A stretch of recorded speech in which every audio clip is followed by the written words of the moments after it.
शरणं गच्छामि धम्मं शरणं गच्छामि संघं अगर हमारे अंदर बौद्ध चित्त पैदा ना हो तो पैदा करिए, और अगर पैदा हो भी गया किसी के अंदर तो बौद्ध चित्त हो तो उसे दोहराते रहना चाहिए, जिसका अर्थ है कि दूसरों को लाभ कैसे दे सकते हैं, दूसरों के लिए कैसे फायदा पहुंचा सकते हैं, जिसके लिए बौद्ध चित्त का अभ्यास करते रहना चाहिए।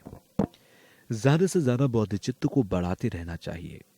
यहां कहा गया है कि एक ही ग्रंथ में कहा गया कि पुण्य प्राप्त करने के लिए क्या तरीका है। एक सार है, अर्थात गंभीर शिक्षाएं हैं, अर्थात हृदय के रूप में किस प्रकार से इन्हें शून्यता या पारहित के लिए जो बौद्ध चित्त है उसे प्राप्त किया जाए। और जब भी ये आपके अंदर स्थापित हो जाएगा, व्यस को स्थापित करने के लिए एक कटोरी के रूप में या फिर व्यर्तन के रूप में कहिए, आपको भगवान बुद्ध का दर्शन स्वीकार होगा। सबसे पहले श्लोक में कहा गया, जितने भी प्रकार के द्वेष और बुराइयां हैं उससे मुक्त हो जाइए। ज्ञान को रखने वाले, सभी सत्ताओं को एक समान मानने वाले, अपने जैसा मानने वाले ऐसे भगवान बुद्ध को, ऐसे सर्वज्ञ भगवान बुद्ध को मैं प्रणाम करता हूं। यह पहले श्लोक में कहा गया। इसे इस रूप में कह रहे हैं कि आपके धर्म को स्वीकारने के लिए, जानने के लिए आपका जो पुण्य धारण किया हुआ है मैं उसको आपको बताऊंगा। जो पुण्य लेने वाले हैं, जिनके अंदर धर्म को दिया जा सकता है और उस धर्म के लिए ग्राही के रूप में आप बने। तो इस प्रकार से नागार्जुन अपने शिष्यों को उपदेश दे रहे थे, यानी कि जो भगवान बुद्ध का दर्शन पाने का जो तरीका है उसे आपको मैं सिखाऊंगा। नागार्जुन कह रहे हैं कि मैं आपको पुण्य के बारे में बताऊंगा, खासकर पुण्य के बारे में। यहां पुण्य को प्राप्त करने का मतलब यह है कि बौद्ध चित्त को प्राप्त करना। किस प्रकार से हम बौद्ध चित्त को प्राप्त कर सकें, इसका मतलब है तो कर्ता को मानने वाले जो हैं या ना मानने वाले जो हैं, कुछ सिद्धांतवादी जो हैं, जो कहते हैं सारी चीजें कर्ता यानी भगवान ने बनाई है, और दूसरे बौद्ध धर्म कहता है कि कर्ता कुछ नहीं है, सब कुछ कर्म और सिद्धांत से पैदा होता है। जो कर्ता को मानने वाले हैं, जो वो धर्म हैं, तो उनसे हटकर जो धर्म बताए गए, तो यहां पर नागार्जुन कह रहे हैं जो आत्मा को ना मानने वाले धर्म हैं, उस धर्म की यहां व्याख्या करूंगा, क्योंकि ये भगवान बुद्ध के द्वारा है। मैं किस प्रकार से केवल ये बताऊंगा कि बुद्ध को प्राप्त करने के लिए किस प्रकार से मार्ग पर चलना चाहिए, यानी यानी कि बुद्ध बनने के मार्ग को मैं बताऊंगा। तो 4 सिद्धांतों से बुद्ध की प्राप्ति की जा सकती है: स्वतांत्रिक, व्यवसायिक, चित्रमात्रक और माति दर्शनों से भी। खासकर मात्रति दर्शन की यहां पर जरा व्याख्या करूंगा।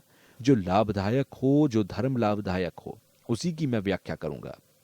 देवों के देव द्वारा जो सिद्ध है, उसमें कहा गया कि जो आत्मा को मानते हैं उनके लिए निरात्म का ज्ञान देना उचित नहीं होता। ऐसा करने से उन्हें कोई फायदा नहीं होता। जो निरात्मा को मानते हैं उन्हें निरात्मा रूपी ज्ञान देने से कोई लाभ नहीं होता है। नागार्जुन और हम लोग भी ये कह रहे हैं कि अपने दोस्त राजा के लिए एक ग्रंथ की रचना की, लेकिन हम लोग उनके अनुयायी होने के नाते ऐसा कहने से उन्हें कोई फायदा नहीं होता है। जो निरात्मा को मानते हैं उन्हें निरात्मा रूपी ज्ञान देने से कोई लाभ नहीं होता। नागार्जुन और हम लोग भी ये कह रहे हैं कि अपने दोस्त राजा के लिए एक ग्रंथ की रचना की, लेकिन हम लोग उनके अनुयायी होने के नाते हम सबका ये धर्म है कि सबके लिए देवलोक और उच्च योनि है, उनमें कैसे प्रवेश करें, उसमें कैसे जन्म लें, उसके बारे में व्याख्या की जा रही है। बाद में बुद्धत्व को किस प्रकार प्राप्त किया जा सकता है उसके बारे में ग्रंथ में व्याख्या दी जाएगी। इस ग्रंथ में केवल मनुष्यों के लिए नहीं कहा गया। बुद्धत्व को प्राप्त करने के लिए इसमें व्यवस्था दी गई है। बुद्धत्व को प्राप्त करने के लिए हमें अज्ञानता को काटना होगा। बिना अज्ञानता को समझे हम अपने चित्त के स्वभाव को नहीं समझ सकते। चित्त की स्थिति को समझने के लिए अज्ञानता को नष्ट करने की आवश्यकता है। खासकर क्लेश आदि को जब तक नष्ट नहीं करेंगे तब तक हम बौद्धिस्ट नहीं हो सकते। जब तक हम घृणा आदि को नष्ट नहीं करेंगे तब तक हम पवित्र योनि में प्रवेश नहीं कर सकेंगे। तो मनुष्य जो शरीर है उसके लिए हमारे शीर या श्रद्धा की बहुत आवश्यकता होती है।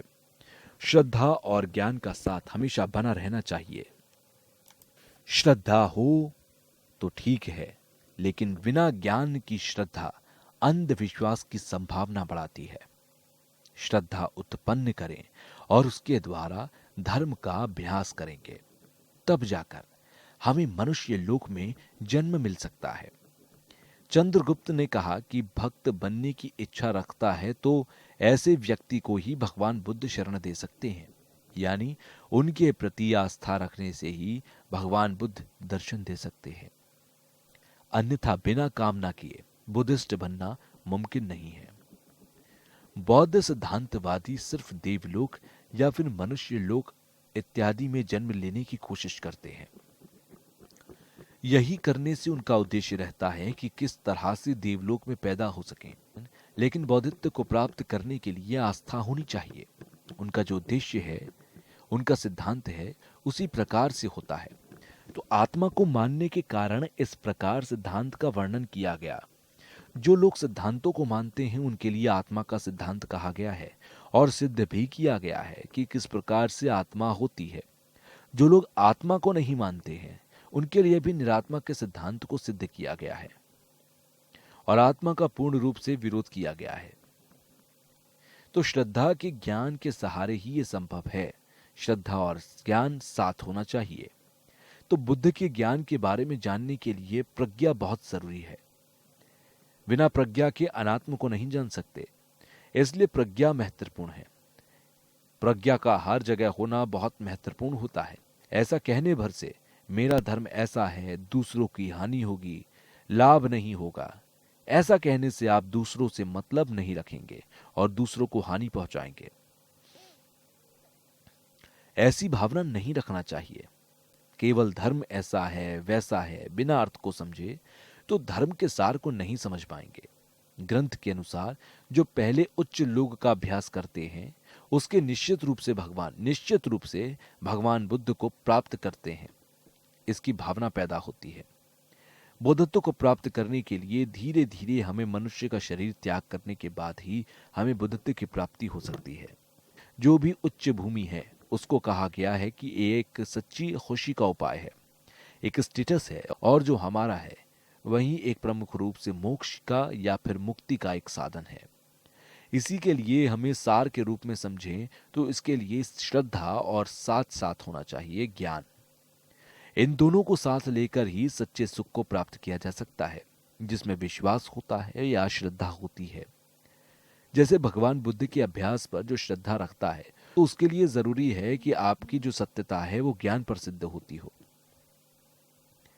जिसमें ज्ञान प्रमुख रूप से होता है उसमें श्रद्धा अपने आप आ जाती है। उसमें बहुत ज्यादा श्रद्धा उत्पन्न करने की जरूरत नहीं होती। जो हमारी इच्छाएं हैं, क्रोध है, अज्ञानता है, डर है, उसकी श्रद्धा उसको नहीं प्राप्त होती। जो विश्वास रखता है बाद में जाकर निश्चित रूप से बुद्ध को प्राप्त करता है। यानी जो हमारा मानव शरीर है उसको प्राप्त करने के लिए 10 प्रकार के कर्मों को छोड़ देना चाहिए। उन्हें छोड़ने से ही मानव शरीर को प्राप्त किया जा सकता है। 10 प्रकार से कर्मों में कहा गया जैसे हमारे शरीर द्वारा किए गए कर्म हो, हमारे मन के द्वारा किए गए कर्म हो, वजन के द्वारा किए गए कर्म हो, उनको छोड़ना चाहिए। जो कि सिर्फ अपने आप के बारे में सोचता है उसे छोड़कर दूसरों के बारे में सोचना चाहिए। हमेशा इन कर्मों से बचने की कोशिश करनी चाहिए कि ये हमारे द्वारा जो 10 कर्म हैं, जैसे हत्या करना, चोरी करना, झूठ बोलना, मतभेद पैदा करवाना, बुरी चीजों से बचना है, दूसरों में विवाद पैदा करना, गलत वचन बोलना, मिथ्या वाली बातों को छोड़ना, इन सभी बातों को छोड़ने की कोशिश करनी चाहिए। इसके बाद हमें लोभ और घमंड से दूर हो जाना चाहिए। जब हम अपने कर्मों को छोड़ देंगे तब हम मनुष्य के शरीर को प्राप्त कर सकते हैं। बुद्ध के धर्म के अभ्यास बहुत सारे अच्छे हैं। बहुत से ऐसे धर्म हैं जो अपने अपने सिद्धांतों को अनुसार चलते हैं। तो वो लोग ऐसा मानते हैं कि तिब्बत में कैलाश पर्वत नाम है, वहां से गंगा निकलती है, उसके पानी से शरीर धुलने से सारे पाप धुल जाते हैं। तो ऐसी मान्यता रखते हैं। इन सबको मानना ये संभव नहीं है। अगर हम लोग भी इस तरह से बौद्ध लोग ठीक से अभ्यास ना करें और अभिषेक करते रहें, अन्य चीजों में पड़े रहें, ऐसी श्रद्धा रखें कि गंगा में शरीर धोने से पाप करते हैं, तो इन्हें छोड़ने की कोशिश करनी चाहिए।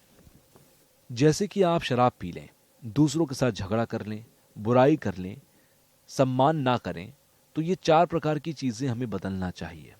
उनसे बचने के लिए हमें क्या करना चाहिए?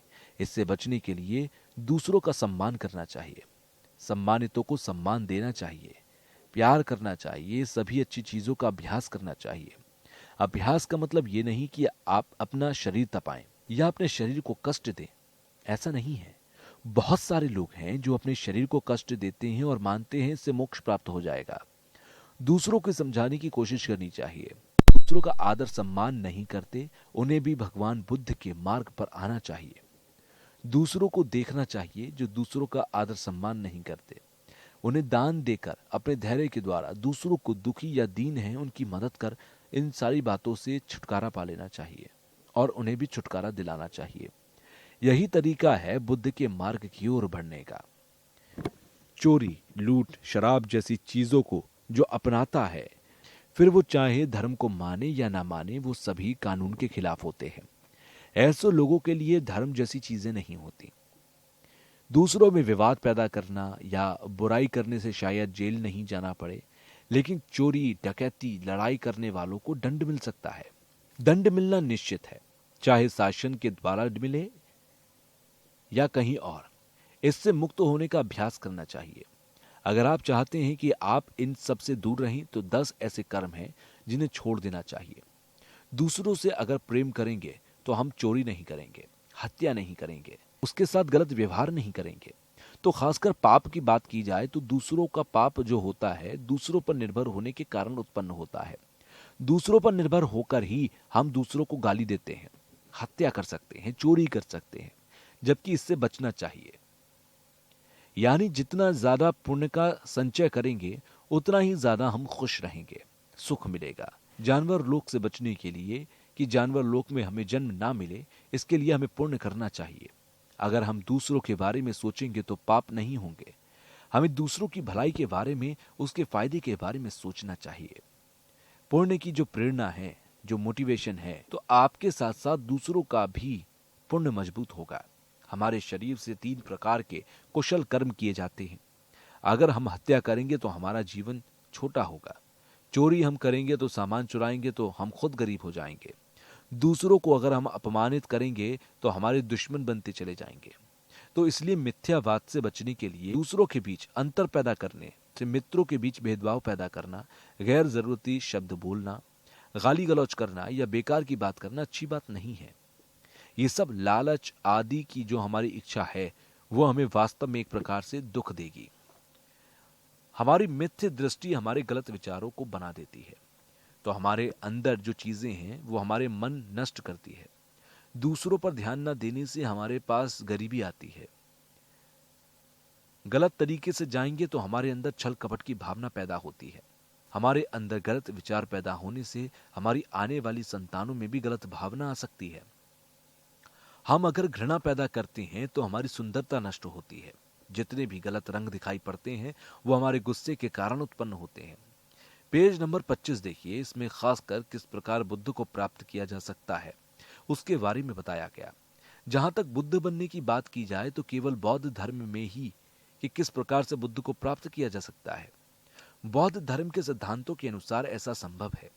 बौद्ध धर्म की जितनी भी शिक्षाएं हैं उसके द्वारा ये प्राप्त किया जा सकता है। प्रज्ञा या शील समाधि का अभ्यास करके ही उच्च भूमि में पैदा हुआ जा सकता है। प्रज्ञा 30 शिक्षाओं में से एक प्रज्ञा रूपी शिक्षा है। उसमें अनात्मा के बारे में या विचार के बारे में बताया गया कि इसी से बुद्ध का दर्शन हो सकता है। जो स्कंद और आत्मा अलग अलग हैं बताई गई हैं। पहले धर्म चक्र में भगवान बुद्ध ने उपदेश दिया कि अनात्मा और त्याग के बारे में उन्होंने प्रवचन दिया और कहा कि वहीं दूसरा की आत्मा होती है, इनमें बहुत मतभेद है। भगवान बुद्ध ने अपने उपदेश में यह बताने की कोशिश की कि किस प्रकार से आत्मा है या किस प्रकार से आत्मा नहीं है। कई ग्रंथों में इसकी व्याख्या देखने को मिलती है कि पहले धर्म चक्र में आत्मा होती है और फिर दूसरे चक्र में आत्मा नहीं होती। इन दोनों को सिद्ध करने के लिए तीसरे चक्र में विस्तृत रूप से व्याख्या की गई। ये तीन प्रकार की जो बातें हैं वो भगवान बुद्ध ने बताई। ये सभी चीजें किस तरह से स्वभाव से सिद्ध हैं या नहीं, इन सभी चीजों को भी बताया गया। इसका होने का तरीका किस प्रकार से है, इसको मूल माध्यम से स्पष्ट रूप से समझाया गया और किस तरह से अपनी ओर से स्पष्ट है। शब्द के रूप में ही मान लेने से ठीक नहीं होगा। उसके भाव का अर्थ क्या है या उसके पीछे का मतलब क्या है, ये जानना बहुत जरूरी है। भगवान बुद्ध भी आत्मा का विरोध करते हैं। सूत्र में 10 अध्याय हैं, जिसमें खासकर बताया गया एक अध्याय ऐसा है जिसमें मुख्य रूप से स्पष्ट किया है कि किस तरह से स्वभाव से संभव नहीं है। तो यहां पर श्लोक में देखें तो कहा गया है कि शून्यता का दर्शन है, जो गंभीर है, जो भगवान बुद्ध के द्वारा बताया गया, जो सूक्ष्म है, जो जानने का विषय हो वो काफी डरावना है, कठिन है। वो धर्म में नए हैं, उनके लिए काफी मुश्किल होता है। धर्म में नए हैं, उनके लिए काफी मुश्किल होते हैं। ये एक प्रकार से डरावने रूप में होते हैं, खासकर ऐसे जिन्होंने इसे कभी नहीं जाना है, उनके लिए कठिन होता है। उन्हें बुद्ध की प्राप्ति करने में मुश्किल हो सकती है। भगवान बुद्ध ने बताया कि किस तरह क्रोध, इच्छाओं और बाहरी वस्तु को छोड़कर ध्यान की ओर जाया जा सकता है। शरणं गच्छामि धम्मं शरणं गच्छामि